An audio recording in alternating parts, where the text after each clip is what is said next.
ഇപ്പം നിക്കിയും റേച്ചലും പ്രണയത്തിലാണ്. ഇവർ വിവാഹം കഴിക്കാനായിട്ട് തീരുമാനിക്കുന്നത്. എന്നിട്ട് ഇവര് നിക്കിയുടെ വീട്ടിലേക്ക് പോവാണ്. നിക്കിയുടെ വീട്ടിൽ വെച്ചിട്ട് വിവാഹം കഴിക്കാനായിട്ട് നിക്കി റേച്ചലും കൂടി ഇങ്ങനെ പൊക്കോണ്ടിരിക്കുകയാണ്.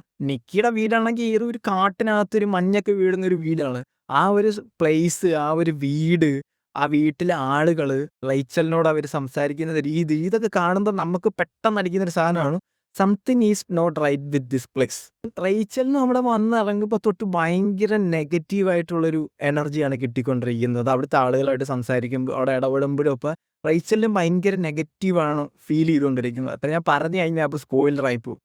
കാരണം ഇതിനകത്ത് ഒന്നും പറയാനില്ല. എന്ത് പറഞ്ഞാലും ഇത് സ്പോയിലറായിട്ട് മാറും. അങ്ങനെ റേച്ചൽ ഇങ്ങനെ നിക്കിയുടെ വീട്ടിൽ ഇങ്ങനെ നിന്ന് പോകുമ്പോൾ ചില ബാഡായിട്ടുള്ള കാര്യങ്ങൾ റേച്ചലിന് സംഭവിക്കും. റേച്ചലിന് മനസ്സിലാവുന്നത് ഇവരെല്ലാം റേച്ചലിനെ പ്ലാൻ ചെയ്ത് ഇവിടെ കൊണ്ടുവന്നിരിക്കുകയാണ്. റേച്ചൽ ഒരു ഘട്ടത്തിൽ തോന്നുന്ന ഇവരെല്ലാവരും റേച്ചലിനെ കൊല്ലാൻ പോവുകയാണെന്നുള്ളൊരു ഫീലൊക്കെ വന്ന് റേച്ചൽ ഇറങ്ങി ഓടുകയൊക്കെ ചെയ്യുന്നുണ്ട്. ഞാൻ പറഞ്ഞ സ്പോയിലറാക്കി ഏകദേശം. ബട്ട് ഇല്ല, ഇത് കണ്ടു നോക്ക്. ഇതിൻ്റെ ബേസിക് ആയിട്ടുള്ളൊരു സാധനം എന്ന് പറഞ്ഞാൽ നമുക്കിത് മനസ്സിലാവില്ല എന്താണ് ഇതിൻ്റെ ക്ലൈമാക്സ് എന്ന്.